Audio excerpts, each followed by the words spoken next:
আসসালামু আলাইকুম। এটিএন বাংলা সংবাদে সবাইকে স্বাগত জানাচ্ছি আমি আফরোজা রূপা। তুমুল বৃষ্টির ফলে বিহারের গঙ্গা নদীতে পানি প্রবাহ বেড়ে যাওয়ায় ফারাক্কা বাঁধের ১০৯টি গেটই খুলে দিয়েছে ভারত। বিপদসীমা ছাড়িয়ে পানির উচ্চতা সেখানে এখন ৭৬ ফুট।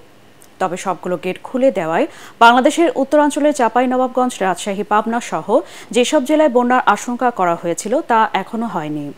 পদ্মা নদীতেও পানি প্রবাহ অস্বাভাবিকভাবে বাড়েনি। এরপরও আগামী ২-৩ দিন পরিস্থিতি খুব সতর্কতার সাথে পর্যবেক্ষণের কথা জানিয়েছেন পানি উন্নয়ন বোর্ডের কর্মকর্তারা। ভারতের পররাষ্ট্র মন্ত্রণালয়ের মুখপাত্র রণধীর জয়সওয়াল গতকাল এক বিবৃতিতে বলেছেন, ভুল বোঝাবুঝি সৃষ্টি করতে ফারাক্কা ব্যারেজের গেট খুলে দেওয়ার বিষয়ে সামাজিক যোগাযোগ মাধ্যমে ভুয়া ভিডিও, গুজব এবং ভীতি ছড়ানো হচ্ছে। ফারাক্কার সব গেট খোলায় স্বাভাবিক নদী গতিপথে নদীর ভাটিতে পদ্মায় ১১ লাখ কিউসেক পানি প্রবাহিত হবে, যাতে বন্যা বা প্লাবনে আতঙ্কিত হবার মতো কিছু নেই। তবে যদি ভারী বৃষ্টিপাত অব্যাহত থাকে তাহলে বন্যার ভয়াবহতা উত্তরাঞ্চলে ছড়িয়ে পড়তে পারে বলে জানান দেশের নদী গবেষকরা।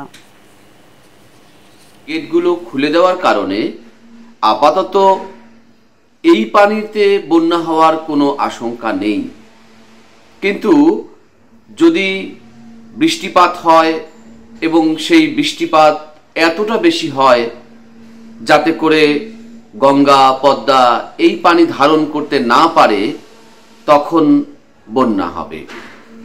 আমরা ভারতের কাছে সবসময় যেটা প্রত্যাশা করি, বাংলাদেশের উজানে ভারতের যতগুলো নদীতে যত বাঁধ দেওয়া আছে, যাতে করে ওরা যখন এই বাঁধের গেটগুলো খুলে দেয় তখন যেন বাংলাদেশকে তারা জানিয়েই করে। এদিকে ফেনীতে বন্যা পরিস্থিতির কিছুটা উন্নতি হয়েছে। ফুলগাজী, পরশুরাম ও ছাগলনাইয়া উপজেলায় পানি নামার সাথে সাথে ফুটে উঠেছে ক্ষয়ক্ষতির চিত্র। পাকা বাড়িঘরও ধ্বংসযজ্ঞ ফুটে উঠেছে। নষ্ট হয়ে গেছে ফ্রিজ, টেলিভিশন, আসবাবপত্র সহ মূল্যবান জিনিসপত্র। এখনও পানিবন্দী রয়েছে ফেনী শহরের বিভিন্ন অলিগলি ও সদর উপজেলা মৌটবি, কালিদহ, ফাজিলপুর ইউনিয়নের নিচু এলাকা। সংকট কাটাতে শতাধিক সংগঠন বন্যার্তদের পাশে দাঁড়াতে খাদ্য সহায়তা দিচ্ছে, কিন্তু জেলা প্রশাসনের সাথে সমন্বয় না থাকায় প্রকৃত বন্যার্তদের মাঝে ত্রাণ সামগ্রী পৌঁছানো যাচ্ছে না। এদিকে বিশুদ্ধ পানির সংকট থাকায় বৃদ্ধি পেয়েছে পানিবাহিত রোগ। এছাড়া শহরের কিছু কিছু এলাকায় বিদ্যুৎ সংযোগ সচল হলেও এখনও অন্ধকারে বেশিরভাগ এলাকা। আমার মসজিদটাও ডুবে গেছে। মসজিদের কিছু মাইক পত্র আছে, মাইকের জিনিসপত্র, মেশিন সব ডুবে গেছে। আমরা আমাদের বাচ্চাগুলো যখন ঘুমন্ত ছিল, এই ঘুমন্ত অবস্থায় আমাদের পানির খাটের নিচে চলে আসছে। আমরা আমাদের নিচতলায় ভাষা, আমাদের নিচতলার ভাষার কোনো মালামাল বার করতে পারি নাই। নোয়াখালীর আশ্রয়কেন্দ্রগুলোতে চরম স্বাস্থ্য ঝুঁকিতে গর্ভবতী নারী ও শিশুরা। শুধুমাত্র শুকনো খাবার খেয়ে একদিকে যেমন পুষ্টিহীনতার শিকার, পাশাপাশি পানিবাহিত রোগেও আক্রান্ত হচ্ছেন তারা। মিলছে না চিকিৎসা এবং জরুরি ঔষধ সেবাও। বেগমগঞ্জের আশ্রয়কেন্দ্র ঘুরে রিপোর্ট করছেন মুশফিকুর রহমান, ছবি তুলেছেন এমদাদুল হক। ডায়রিয়া আক্রান্ত ছোট শিশুটিকে নিয়ে আশ্রয়কেন্দ্রের দ্বারে দ্বারে ঘুরছেন তানিয়া আক্তার। একেবারেই পানিশূন্য হয়ে পড়েছে ১৫ মাসের বাচ্চাটি। জরুরি ঔষধ সেবা না থাকায় হুমকির মুখে তার জীবন। ৮ মাসের গর্ভবতী শিউলি আক্তারও চরম অনিশ্চয়তায় দিন পার করছে আশ্রয়কেন্দ্রে। স্বাস্থ্যসম্মত টয়লেট ও চিকিৎসার অভাবে ক্রমেই স্বাস্থ্যের অবনতি ঘটছে তার। ৫ দিন আগে সবশেষ ভাত খেয়েছেন বলে জানালেন সন্তান সম্ভবা এই নারী। আমার এখন ৮ মাস চলতেছে। ৮ মাসের ৫ তারিখে আমার ডাক্তার দেখানোর কথা ছিল, যাইতে পারি নাই। বাড়িঘর ডুবে গেছে, কিছু নিয়ে আসতে পারি নাই। এক মেয়ে আছে, মেয়েকে নিয়ে আসি, এখন স্কুল ভবনে উঠছি। নিজের খাওয়াটাই তো এমনি ভাত পাইতেছি না, ওগুলা কিভাবে খাবো? বেগমগঞ্জের লতিফপুর, এখলাসপুর সহ প্রত্যন্ত গ্রামের আশ্রয় কেন্দ্রগুলোর চিত্র প্রায় একই। ক্ষুধা আর অনিশ্চয়তার মধ্যে দিন পার করছেন সব হারানো মানুষগুলো। আমাদের বাড়িঘর সব ভাঙে গেছে, আমার 2 বাচ্চা, 2 মেয়ে। আমরা খুব অসহায়, খুব গরিব। পানি শুকানোর পর বাড়িতে চাইলে ঘর নাই, বাড়ি নেই, কোথায় থাকবো, কি করব? দুর্গম গ্রামের বানভাসী মানুষদের শুকনো খাবারের পাশাপাশি দুবেলা রান্না করা খাবার খাওয়াতে প্রয়োজনীয় সামগ্রী আর বাবুর্চি সমেত এখলাসপুরে পৌঁছেছে ঢাকার একদল যুবক। এতে অনেকদিন পর ভারী খাবারের দেখা পেয়ে খুশি বানভাসী দিশেহারা মানুষগুলো। আমরা মোবাইলে, ফেসবুকে দেখতে পারছি যে মানুষ শুধু শুকনা খাবার। আমরা যখনই আসি এই এলাকায় রুটের পারে অনেক বিস্কুট পড়ে রয়েছে, দুঃখজনক, নষ্ট হয়ে গেছে।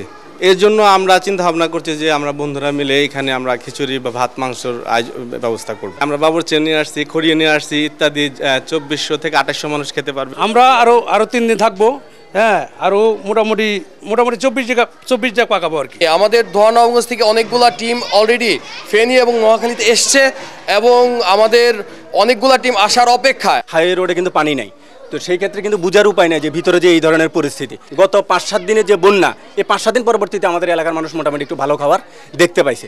এখনও প্রচুর খাবার, ঔষধ এবং চিকিৎসা সেবা প্রয়োজন এসব এলাকার মানুষের। মুশফিকুর রহমান, এটিএন বাংলা, নোয়াখালী। কুমিল্লার বুড়িচং ও ব্রাহ্মণপাড়া উপজেলার বিস্তীর্ণ এলাকায় বন্যার পানি প্রবেশ করছে। এতে পানিবন্দী মানুষের সংখ্যা বেড়েছে। গোমতী নদীর পানি সকালে বিপদসীমার 47 সেন্টিমিটার উপর দিয়ে প্রবাহিত হচ্ছে। দেশের বিভিন্ন স্থান থেকে বানভাসী মানুষের জন্য ত্রাণ সামগ্রী এসে আসলেও তা প্রত্যন্ত অঞ্চলে নিয়ে যাওয়ার জন্য যথেষ্ট সংখ্যক নৌকা ও ট্রলার পাওয়া যাচ্ছে না। তবে লাঙ্গলকোট, লাকসাম, মনোহরগঞ্জ, 14 গ্রাম, বরুড়া সহ বেশ কয়েকটি উপজেলার বন্যা পরিস্থিতি অপরিবর্তিত রয়েছে। এর মধ্যে জেলা প্রশাসনের পক্ষ থেকে 33 লাখ নগদ টাকা ও 600 মেট্রিক টন খাদ্য সহায়তা দেওয়া হয়েছে।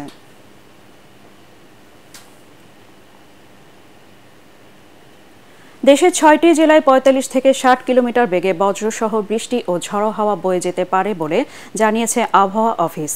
জেলাগুলো হচ্ছে খুলনা, বরিশাল, পটুয়াখালী, নোয়াখালী, চট্টগ্রাম ও কক্সবাজার।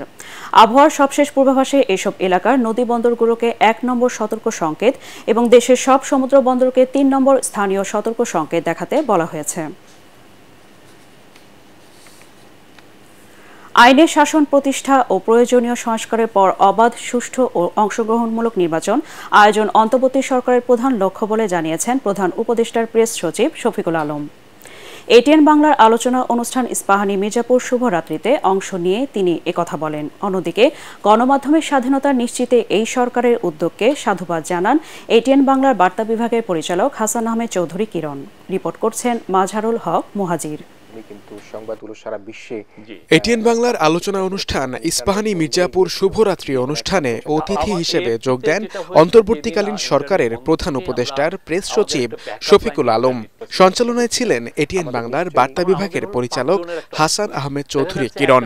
অন্তর্বর্তীকালীন সরকারের প্রধান উপদেষ্টা ডক্টর মোহাম্মদ ইউনূসের জাতির উদ্দেশ্যে দেয়া ভাষণ ছিল আলোচনার মূল বিষয়। মানে গত 15 বছর কি গত 30 বছরে এত সুন্দর ভাষণ কেউ দিয়েছেন আমার তো মনে পড়ে না। এ সময় প্রধান উপদেষ্টার প্রেস সচিব জানান, বাংলাদেশ যেন কল্যাণমুখী, উন্নয়নশীল ও গণতান্ত্রিক রাষ্ট্র হয়ে ওঠে সেই লক্ষ্যেই কাজ করছে বর্তমান সরকার। এই গভর্নমেন্টের মূল যে লক্ষ্য সেটা হচ্ছে যে খুব ভাইটাল কিছু রিফর্ম, যেটা বাংলাদেশকে একটা, উনি একটু পলিটিক্যাল সেটেলমেন্টের কথা বলেছেন, এমন ভাইটাল রিফর্ম আমরা করব যেটার জন্য সত্যিকার অর্থে পুরো জনগণ উপকৃত হয়, বা যে ইলেকশনটা হয় সেটা যেন ফ্রি, ফেয়ার, পার্টিসিপেটরি হয়, সবাই যেন এটাকে খুব স্বতঃস্ফূর্তভাবে পার্টিসিপেট করে, তাদের গভর্নমেন্টকে নিয়ে আসতে পারে। তিনি বলেন, বিচার বিভাগ ও গণমাধ্যমের স্বাধীনতা সহ দেশের আর্থিক খাতের সংস্কার অন্তর্বর্তী সরকারের অন্যতম লক্ষ্য। Freedom of press, freedom of speech non negotiable. এখানে এটা নিয়ে কোনো ধরনের কোনো আপনার দ্বিধা দ্বন্দ্ব থাকবে না। এটা আমরা যারা জার্নালিজম করবেন মোস্ট ওয়েলকাম। আমাদের তো আপনারা দেখেছেন যে গত সরকারের আমলে কি হয়েছে, মাননীয় প্রধান উপদেষ্টা বলেছেন যে ব্যাংক কমিশন করা হবে, ওইটার মাধ্যমে জানানো হবে এবং একটা শ্বেতপত্র করা হবে, জানানো হবে আসলে কি ধরনের লুটপাটের অর্থনীতি ছিল সেটা। এই সময় প্রধান উপদেষ্টার জাতির উদ্দেশ্যে দেয়া ভাষণের নানা দিক তুলে ধরেন এটিএন বাংলার বার্তা বিভাগের পরিচালক হাসান আহমেদ চৌধুরী কিরণ। ছাত্র জনতার বিক্ষোভে শহীদ পরিবারদের পাশে থাকার উপর জোর দেন তিনি। ডক্টর ইউনূস বলছিলেন, স্যার বলছিলেন, যেটি আপনি বলছেন যে মত দ্বিমত থাকতে পারে, কিন্তু তো আমরা একই বড় পরিবারের একটা অংশীজন, একই পরিবারের সদস্য। অনেক হাসপাতালে অনেক লাশ পড়েছিল, কিন্তু হাসপাতাল কর্তৃপক্ষ সেটি গণমাধ্যমের কাছে স্বীকার করতে পারেনি। আমরা আশা করব সেই শহীদদের যে নামের তালিকা সেটা প্রকাশিত হবে, আমরা জানতে পারবো এবং শহীদদেরকে আমরা মর্যাদা দিতে পারবো। আমরা গণমাধ্যমের স্বাধীনতা নিশ্চিতে অন্তর্বর্তীকালীন সরকারের উদ্যোগে সংবাদকর্মীদের মধ্যে স্বস্তি ফিরবে বলেও মনে করেন তিনি।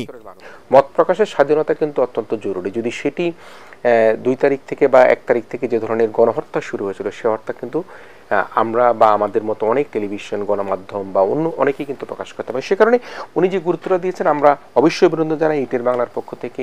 মাজহারুল হক মুহাজির, এটিএন বাংলা, ঢাকা। গণমাধ্যমের স্বাধীনতার কথা বলে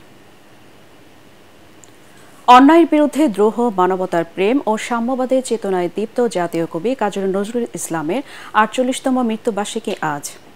1976 সালের আজকের এই দিনে শেষ নিঃশ্বাস ত্যাগ করেন বিদ্রোহী কবি। 1306 বঙ্গাব্দের 11 জ্যৈষ্ঠ পশ্চিমবঙ্গের বর্ধমান জেলার চুরুলিয়া গ্রামে কাজী নজরুল ইসলামের জন্ম।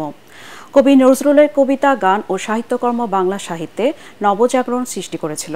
বাংলাদেশের স্বাধীনতার পর 1972 সালে তাকে দেওয়া হয় জাতীয় কবির মর্যাদা। ঢাকা বিশ্ববিদ্যালয় 1974 সালে কবিকে সম্মানসূচক ডিলিট উপাধিতে ভূষিত করে। 1976 সালের 21 ফেব্রুয়ারি 21 পদকে ভূষিত করা হয় কবিকে। কবির মৃত্যুবার্ষিকী উপলক্ষে বিভিন্ন সামাজিক ও সাংস্কৃতিক সংগঠন কর্মসূচি গ্রহণ করেছে। বাংলা একাডেমির পক্ষ থেকে সমাধিতে শ্রদ্ধা নিবেদন, একক বক্তৃতা ও সাংস্কৃতিক অনুষ্ঠানের আয়োজন করা হয়েছে। খেলার খবর। স্প্যানিশ লা লিগায় রাতে রায়ো ভায়াকানোর মুখোমুখি হবে বার্সেলোনা। 2 ম্যাচে 2টিতে জিতেছে কাতালানরা, হারিয়েছে ভ্যালেন্সিয়া এবং অ্যাথলেটিকো বালবোকে। টানা 3 জয় নিয়ে হান্সি ফ্লিকের দলের সামনে লক্ষ্য পয়েন্ট টেবিলের শীর্ষস্থান দখল করা। 3 ম্যাচে 7 পয়েন্ট নিয়ে ভিয়ারিয়াল আছে সবার উপরে। মুখোমুখি লড়াইয়ে পরিসংখ্যানে এগিয়ে থেকে মাঠে নামবে বার্সেলোনা। 19 শাখাতে লেভানদোভস্কি, রাফিনহারা জিতেছে 14 ম্যাচে। ইনজুরির কারণে ফাতি, গাভি সহ নিয়মিত একাদশের 5 জন খেলতে পারছে না বার্সেলোনায়। রাত 1টায় মাঠে নামবে 2 দল। পরবর্তী সংবাদ দেখার আমন্ত্রণ জানিয়ে এখনকার মতো শেষ করছি। এটিএন বাংলা সংবাদ ইউটিউবে দেখতে ব্রাউজ করুন youtube/ATN Bangla News। ধন্যবাদ সবাইকে।